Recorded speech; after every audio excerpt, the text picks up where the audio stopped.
Tim Hughes here. I'm the founder and CEO of DLA Ignite. With me today, I've got William Shorten, or Will as we know him. And we're going to talk about the role of a coach in your life and your career. And I always ask this so people have got the opportunity to do their little sales bit before we get into talk. Where can people find you, Will? So actually people can find me on LinkedIn because I haven't got a website, never got around to doing that, not the most kind of technically minded. So in fact, all of my contact details on LinkedIn are up to date. My email address and phone number are there. So that's the place to find me, Tim. And you're William Shorten on LinkedIn, is it? Because I am, yeah. I've looked for you before as Will Shorten. Yeah, no, it is William. Yeah, William Shorten, in fact, PCC at the end of it, which is the accreditation I've got through my coaching. So it's a professional certified coach. But you're a bit of a polymath, isn't it, when in terms of your career? Because you've worked in sales, you've worked in HR. So to give us a quick overview of your journey. So yeah, I'm very much a generalist. Somebody told me off when I once said I'm jack of all trades and master of none. But I started off for most of my professional career, I've worked in 2 manufacturing organizations. So the first one I joined as a graduate trainee, great experience, went through a paper mill literally from the start to the end of the process. So I very much focused in operations to start off with, ran a paper machine for around about 6 months. Then I moved into kind of technical and R&D support. So going out to both the other paper mills in the group as well as to customers. And then I went the full way into the commercial side and had a job working in sales for 8 years, and then shifted companies and went from sitting one side of the negotiating table to the other. So moved into purchasing. And then after purchasing, I kind of thought, well, what else do I want to do? And one of the themes that had kind of been throughout all of my different roles was I really like working with people and trying to develop people. So I asked the question, was there an opening within HR? And fortunately, there was within learning and development. And so I went and worked there for 5 years and then left the corporate world and set up my own business as a learning consultant. So I design, facilitate and run leadership development courses. And then I'm also an accredited professional coach, as I said, through the ICF. Parlez-vous français? Un petit peu, oui. J'ai habité en France pendant 5 ans, entre 2013 et 2018. So yeah, 5 years living in Paris, which was a fantastic experience. And I believe that you're a poet as well. Well, I'm not so much a poet. I mean, our friend and colleague Eric Doyle, runs this big live breakfast burrito every Thursday morning. So he approached me just under a year ago to say, could I come along and kind of inject a little bit of culture? So I come along on a Thursday morning and tend to read other people's poetry. So he says, I'm not a good enough poet myself. So I call myself the kind of continuity announcer. So I'll read a piece of poetry. And it was funny because, yes, I enjoy poetry, but until Eric came and asked me about it, it's allowed me then to kind of do some research every week for the bit I'm going to read. And it's allowed me to kind of increase my knowledge and find a whole load of new poets who I've never heard of before. So it's been great. So why would you want to have a coach? Why is that important? I think having a coach, it depends really on where you are in your career and what you're doing. But I think especially if you're moving into new roles, if you're kind of transitioning into new roles, maybe you're even kind of stuck in a role, a coach can come and help support you in terms of move your thinking forward and help you to face some of the challenges that you encounter every day. And for me personally, I think the things that it really enabled me to do better is, first of all, by using a coach, it helps you to raise your own self-awareness.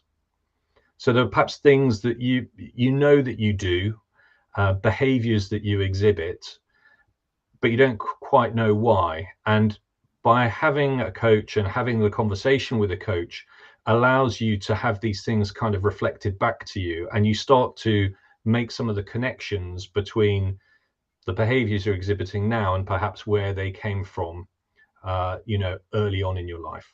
And a coach and a mentor are two different things. They are absolutely, you're quite right. I mean, I tend to look at them on the kind of same spectrum, and at one end you've got a coach and on the other end you've got a mentor. And basically what people say the difference is that a mentor is somebody who will have a lot of knowledge about the subject that you want to talk about. So it may well be that you've moved into a sales position and a sales director is assigned to you to act as a mentor, and they obviously know the sales environment really well, and they can take you through some of the kind of potential pitfalls that you might find. Whereas a coach is somebody who doesn't necessarily have to have a lot of expertise in the area that you're talking about, because their job is actually to help you unlock your own solutions that are going to help you overcome the challenges that you face. And it's on the understanding that as a coach, I haven't lived your life, Tim. I haven't been through your experiences. I don't necessarily know the context in which you're operating. And therefore, it's not my job to come along and advise you and say you should do this or that, but it's to help support you to identify potential solutions in order for you to work through those topics or those challenges that you've brought forward. So, in terms of coaching, what is it? How would you describe it? What is your definition of it?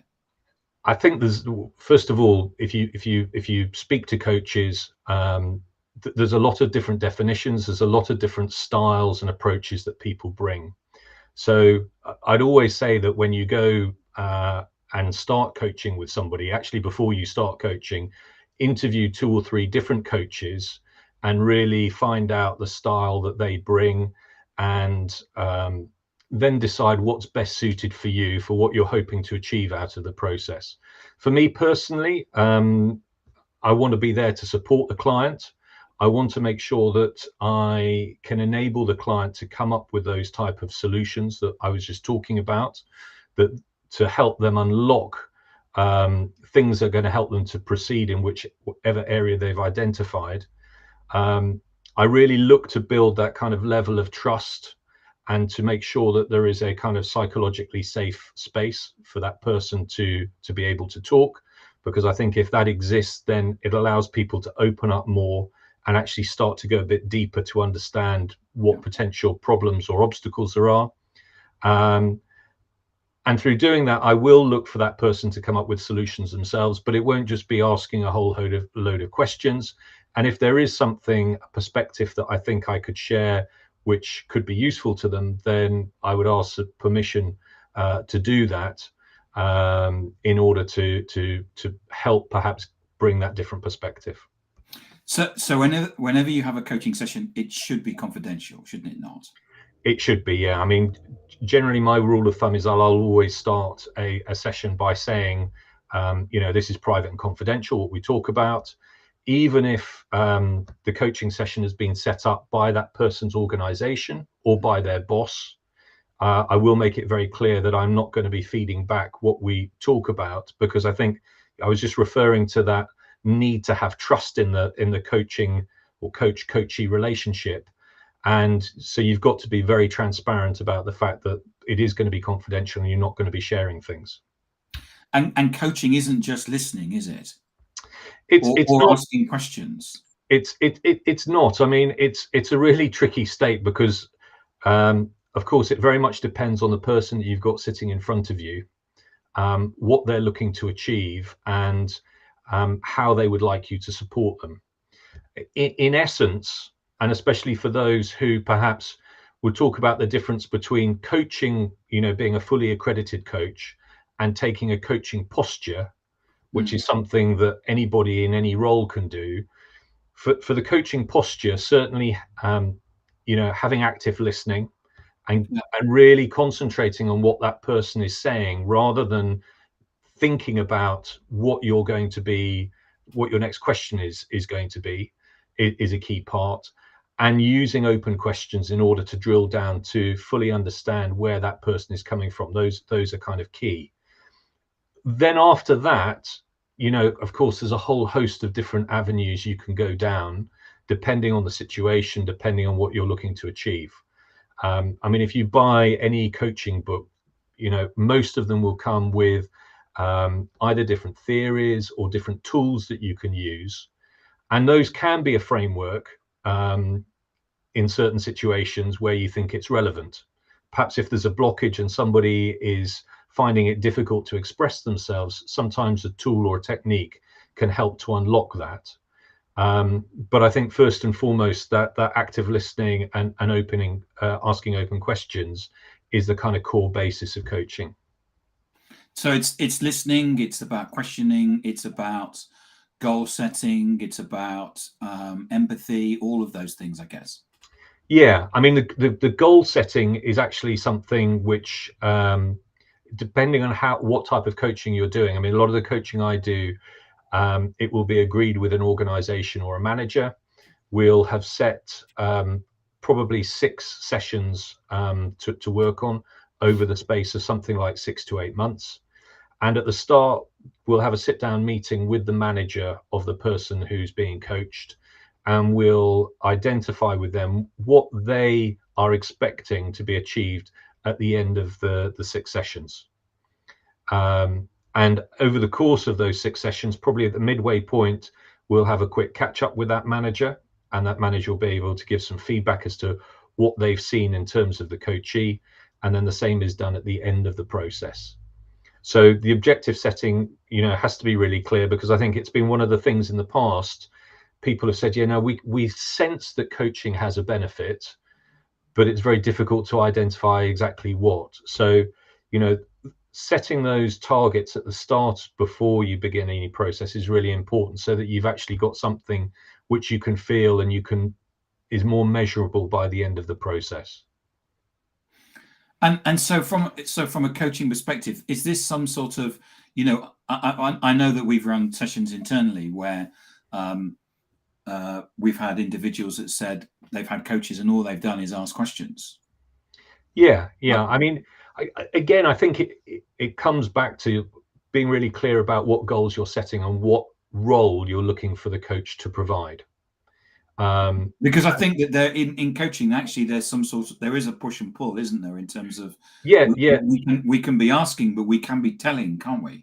That's right. There are various models which will allow you to perhaps put forward suggestions or ideas. Again, you have to be careful, because you're not wanting to put words into the other person, into the coachee's mouth. But it may be that you are more directive in terms of your approach. On the other hand, you may want to be much more kind of open and inquiring, and you want to kind of pull that information out of the coachee rather than kind of push stuff to them. And you said it a couple of times that in effect you want the coachee to come up with the answers. Yes, ideally you want to kind of facilitate and enable them to do that, because again, I haven't experienced what you've experienced. And you have to be careful when somebody talks about an experience and you think, aha, I went through something exactly the same. There may be certain elements which are the same, but it's not going to be exactly the same. And therefore you have to allow that person to explain what it's meant to them. If they have reacted in a particular way, where has that come from? What's caused that? And to have that kind of curiosity to try to kind of piece those things together, and at the same time not to make assumptions about why they might be behaving in the way that they have been. Because you told, I can't remember there was an acronym that you had that whenever you run a coaching session that you use, what was that? So I have to thank John Anderson, who was one of my instructors when I did my barefoot coaching course. And John shared with us a great acronym to start off with. So it's kind of Stokers. So Stokers, that's it. Stokers. So when you start the coaching conversation, first of all, what's the situation that the person is wanting to talk about? So it's the kind of very high level general topic. T stands for topic itself. So once you start to drill down, you've heard about the situation. What's the specific thing that they want to talk about? The O then stands for objective. So out of this coaching session, what does the coachee want to achieve? The K is know, and that stands for know it. So once you have got to the end of the session, and hopefully you've been talking about your objectives, how will that person know that actually they've managed to find a solution for the topic that they brought at the outset? The E stands for the ethics. So that goes back to what we were talking about in terms of confidentiality. The R stands for role. So, in terms of me as a coach, is there a particular role that you want me to play in our session today in terms of, for instance, do you want me to challenge you? So if you come up with something and, well, I'm not sure, do you want me to come back and challenge you on that? And if you do want me to challenge you, what kind of strength of challenge? Because again, if you had a scale of 1 to 10, what I consider to be a 5, maybe an 8 to somebody else. So to define that. And then the last is, so where do you want to start? And how do you then begin the kind of process? So that's quite a nice, very kind of general structure that you can use. There's another one which lots of people have heard from if they've been on any type of coaching course, which is the GROW model, which came out of Sir John Whitmore, developed over 20 years ago. And it's very, very similar in terms of the G stands for the goal. So again, what are you hoping to achieve from the coaching session that you're going to have? And as with the other model, it's good if you can be as specific as you can, because if it's very general, then you're not necessarily going to know that you've achieved that goal. The R stands for reality. So when you're working through your goal, it may be that I say, well, I want to play cricket for England in 5 years' time. Well, actually, what's the reality that that's going to happen at this stage of my life? So that's a way to make sure that you're kind of balancing out the goal and is it realistic. The O stands for options, so that when you start to get into a kind of solutions mode, what are all the options that are out there in terms of helping you move towards that goal? And then the W stands for way forward, or will. How are you going to commit? What are the steps and actions that you're going to put in place to make your goal happen? Right. So yeah, a couple of very, very simple structures, frameworks that you can use there. And those are pertinent for anybody.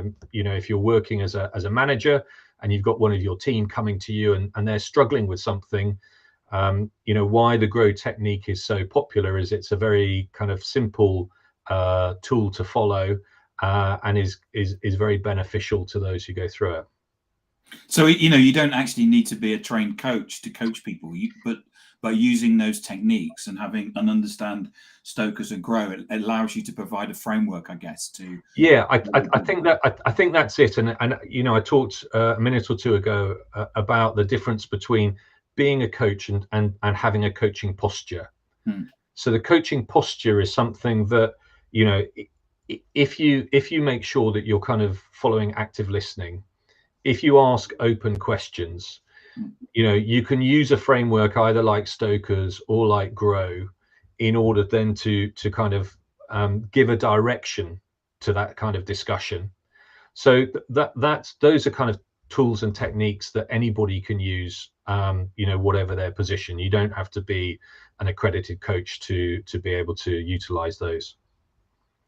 And so, I mean, I realize you're biased because you're a coach, but what is it that people can get out of having a coach or an independent coach in terms of their helping their career or maybe working on a project or something? I think it's just this opportunity to work with somebody who is outside of the organization or outside of your particular realm, who is there to listen and to support you, but also to help you find your solutions, because that's something that's kind of quite empowering. You know, we're quite used sometimes to going to our boss and being told to do something, and we go and do it, and actually, well, I shouldn't have done it that way, or it didn't feel right to me. This allows you, through becoming kind of more self-aware about how you act and behave, I think it allows you to be more effective in the interactions that you have with others. I think that's great counsel, Will. I mean, you know, it's I probably said at the beginning, I can't remember, but you know, all sports people have coaches. Yeah. And you know, in fact, they have multiple coaches. Yeah. You know, it's something that certainly something that I think that people should tap into, and I highly recommend it. And I think the interesting thing making that comparison with sports coaches is that sports coaches now have also gone down to that extra level, because, you know, rather than just having one coach who would look after everything for you, there's a breakdown now and kind of split out into the specific technicalities that an individual or a sports team are looking at. So if you take a rugby team, you've got your head coach, but you've got your attack coach, you've got a defense coach, you've got a scrummaging coach, you've got a kicking coach, all of those, because they recognize that rather than just have something general, you have to have a kind of specific support for that particular skill or competence that you're looking to develop. Will, thank you so much for coming on, and thank you to Claire, Andy, and Gabriel. Gabriel, yeah, no, I know Gabriel from my time in Saint-Gobain, so it's great to see he came through one of our leadership courses, and so knows Grow Model very well. So it's right. Yeah, lovely to see all of them. Thanks very much indeed for joining us. So remind everybody, Will, where they can find you. They can find me on my LinkedIn page, William Shorten PCC, and my details of my email and phone number are there. And they can find you on the Breakfast Burrito. Big Breakfast Burrito every Thursday morning at 7:45 UK time. And they can find that on your LinkedIn profile, can't they? They can find that on my LinkedIn profile, and as well, of course, our DLA Ignite digital download, which is on a Friday afternoon at 2 p.m. UK time. 2 p.m. UK time, yes. And you're guest editor this week. I've been given a second go, surprisingly, so I must have done something right last week. Oh, absolutely, absolutely. Will, thank you for your time today. Really appreciate it. Thank you. Thank you, Tim. Really appreciate it as well. Take care. All the best. Engagement as well. Thank you, everybody.